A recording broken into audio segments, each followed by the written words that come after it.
Hongera sana kwa show kwanza. Nandy amesema kwamba ana mpango wa kukuhamisha kabisa kutoka kwenye hip hop kuingia kwenye bongo flavor mazima.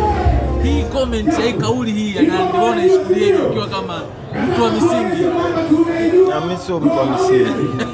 Mimi ni Mchaga, kwa hiyo element yangu ya kwanza ni biashara.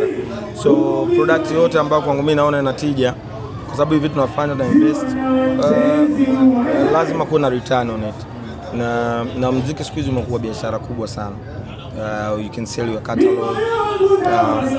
Unaweza kurisisha catalog yako. Kwa mimi nafanya biashara kwa kama naangalia, lakini pia kwa sababu kuna vitu watu wanapenda, kuna vitu watu wamenipa dhamana navyo, walianza kunipenda kwenye hivyo vitu, hivyo siwezi kuviacha. Kwa hiyo kuna vitu naweza kufanya, kwa vitu siwezi kufanya, lakini as much as ni muziki mzuri, kutengeneza hit iko ni kitu ambacho utaama ila kuama moja kwa moja sio rahisi. Yeah. Okay, sawa. Ugumu uko vipi sasa kwenye kufanya transformation ya Nenga ambayo tunamjua ya ligi mbovu, si wapi, chafukozi, mpaka sasa hivi ambavyo yeye anatamani kuona kibiashara zaidi, kama ambavyo unasema na yeye ni Mchaga, tunatafuta pesa. Ugumu uko wapi kwenye kuchange sasa hivi? Kitu chote kwanza ni dhamira. Ukiwa na dhamira, pili ni passion, yani so unatafuta inspiration kidogo kidogo, unaweza ukabadilisha watu unaowasikiliza na nini. Kuna vitu vya kufanya, unaweza kufanya ukajaribu practice ukajipata huko. So lazima at extent fulani, lakini kama unataka kufanya aina fulani ya muziki wa commercial, kuna watu unaweza ukawatazama wakakuinfluence, ukaona ukachukua kitu kidogo ukajifunza. Kila siku una kitu cha kujifunza, na kama mwanadamu unatakiwa kuwa flexible, kujaribu sio dhambi. Unaweza kujaribu ukakataa, ukajaribu ukakubali, lakini kujaribu sio dhambi. Kwa hiyo hakuna ugumu. Mimi napenda kujaribu pia. As much as kama ninavyokuambia mimi ni mfanya biashara, mmoja wapo pia mtu yote ambaye ni entrepreneur, risk ni sehemu yani lazima risk taker. Kwa hiyo hivyo ni vitu ambavyo unajaribu, unachukua hiyo risk. Ikifanikiwa ni biashara inaendelea, isipofanikiwa tunarudi kule kule hujafukuzwa. Sawa. Nikimwangalia mtoto wenu Naya, namuona kabisa Naya mwanamuziki huyo hapa. So far kwa experience yenu ambao mmekaa kwenye game, mnakunjua moyo kiroho safi. Naya leo anawaambia wazazi labda anahitaji kuwa mwanamuziki. Nimsikize mama, maana anakataa. Kwa nini? Nini ambacho umekiona kwenye game ambacho utamani kabisa Naya kwenye muziki? Muziki hapa hela na nini? Kwa nyumba na magari magari. Naona kama Nenga anataka kulijibu hili swali atapoza. Mimi kusema kweli, yule ni mtoto, ni uzao wangu, lakini mwanadamu kama mwanadamu mwingine ana uhuru na ana haki ya kuchagua kile anachokipenda na anachokiona yeye kina fursa. Hata mimi mama yangu angenikataza kufanya muziki, huenda leo nisingekuwa hapa. Kwa hiyo kama atachagua muziki asifanye, kwa sababu unajua sasa hivi anaona watu wanakuja nyumbani sometimes kurekodi, kwa anaona hiki ndio kitu bora, anasikia sometimes, anaona tunatazama labda demo za video, anakuwa kwenye mazingira ya muziki. Kwa hiyo anaweza akapenda tu kwa sababu ni mdogo, lakini kama atakuwa kweli yuko talented, Mungu amembariki kwa kipawa, na Mungu akikupa kipaji unapaswa kukitumikia, kwa sababu ana sababu zake za kukupa, kutompa mtu mwingine akupa wewe. Kwa kama atakuwa na iko kipawa, mimi kwangu mimi it's green light. Nitampa tu hints za kwamba tasnia iko hivi na vile. Uzuri kwamba mimi nimeingia tu, vitu vingine nimejifunzia umuhimu, unakosea unapatia, lakini ile somo ambalo nimejifunza naweza kumfundisha yeye. Hizo vitu vinabadilika pia. Miaka ambayo yeye labda anaweza kuja kufanya challenge sio kama za kwetu, lakini vile na video nitamuelekeza, na ana haki na uhuru wa kuchagua kile ambacho as much as avunji sheria ya nchi. Kwangu mimi nitamtengenezea tena mazingira mazuri ya kufollow ile talent yake. Kama ana talent ya muziki, nitamfanya awe bora zaidi kadri nitakavyokuwa nabarikiwa. Kama ana talent nyingine, nitamsukuma huko. Mungu ambariki katika hiko ambacho nimeweka ndani yake, akifanya katika ubora. Yani siwezi kumwambia, yani sijui kitu gani, lakini vitu ambavyo havivunji sheria ya nchi, vitu ambavyo haviko kinyume na maadili, kama ni baraka na talent anayo anafanya. Nenga uone ile hivi ongea. Anajua mamake mara nyingi hapendi wakati dancers nyumbani anafungiwa asione na nini, lakini huwezi kuzuia kitu ambacho kiko ndani ya mtu. Kwa nini ndio utaki? Muziki umekupa mafanikio makubwa, umekupa fame, umekupa kila kitu ambacho ulikuwa unakihitaji. So kila lazima wote tuimbe. Sawa. You know, muziki ni mzuri sana, lakini pia muziki ni mbaya sana. Muziki una pressure kubwa sana. Especially ukiwa unataka uwe pale always.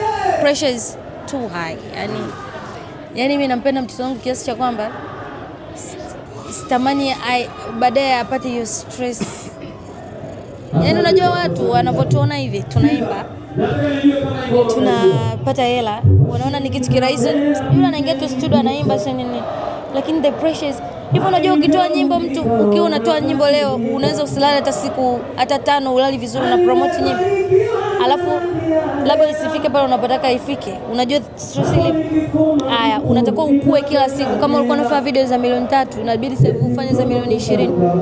Watu washachoka kusikia sikio la kompa la nini, inabidi uhame. Ukihama, unavohama international, kama ulikuwa unafanya budget ya milioni 50, sasa hivi inabidi ufanye 100. You understand? Yani pressure ni kubwa sana ya muziki. Alafu unakutana na watu kwenye mtandao ngoma mbaya.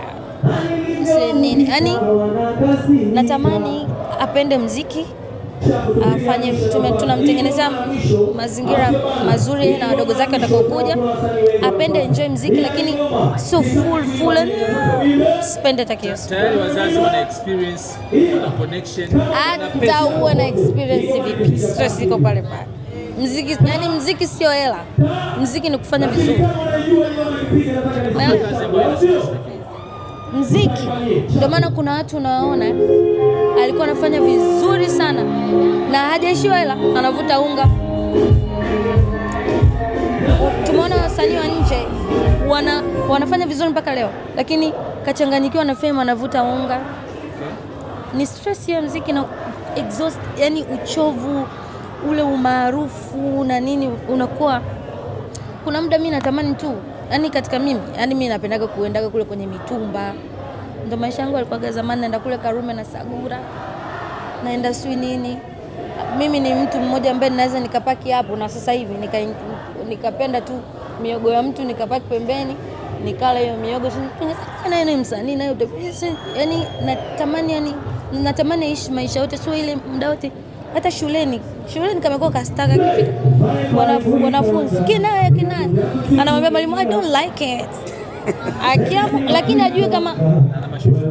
hajui kama yeye ni mtu anafahamika lakini ile kinaya anamwambia teacher I don't like it. Mwalimu ananiambia akifika anafahamu wanafunzi nini. Sasa hiyo ni mdogo, anaona apendi, akiwa mkubwa. Okay, sawa, tumalizie Nenga. Hatujapata nafasi ya kupiga story na baada ya mshikaji wako. Unajua wewe ni mmoja kati ya watu wa karibu sana na Whozu. Yeah. Wewe ni mmoja kati ya watu wa karibu sana na Whozu. Mshikaji wako juzi kati tumeona pia amepata mtoto, au sio?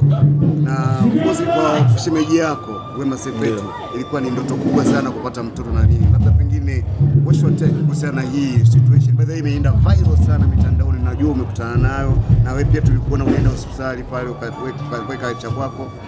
Chochote unataka kuzungumza? Kwanza niwapongeze, nampongeza Whozu pamoja na Wema. Ni kitu kikubwa kizuri, mtoto ni baraka. Watoto wanakuja na vitu vingi sana. Lakini mimi naamini ni Mungu ameamua kuzungumza na ulimwengu kupitia wao, kuwakumbusha watu wengine wasikate tamaa, kuwaonesha watu wengine kwamba Mungu yupo, vitu vinawezekana. Kwa hiyo la kwanza kubwa ambao wanaweza kuwasii, wasiache kumtumikia Mungu, wasiache kumshukuru.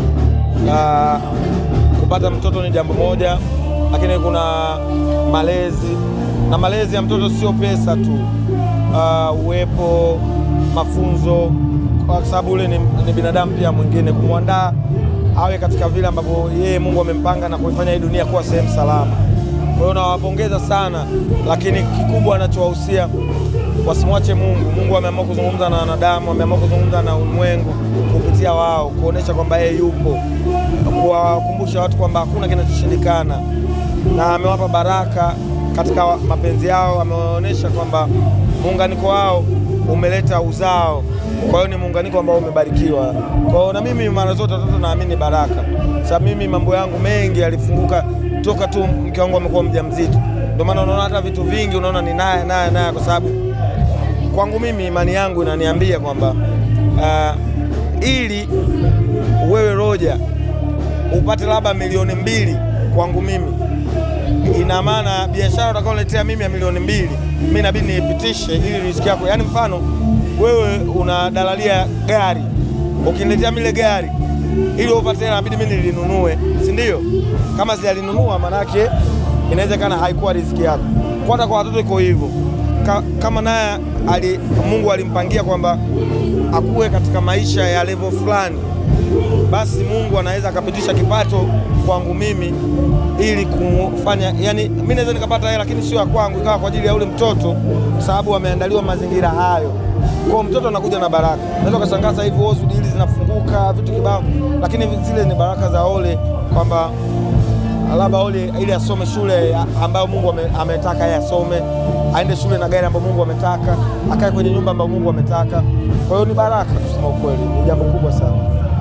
Hapo wakati mnazungumza kuhusiana na mtoto wenu, nikasema nitakuuliza kwa sababu wewe ni baba na ulikuwa ukimtania Ozu, vipi nyinyi mpango kuongeza tofauti na naye sasa? Tukibarikiwa na Mwenyezi Mungu, mimi bado natamani kuwa na watoto wengi zaidi, kwa sababu sisi tumezaliwa wachache, si tuko wawili tu, umeona.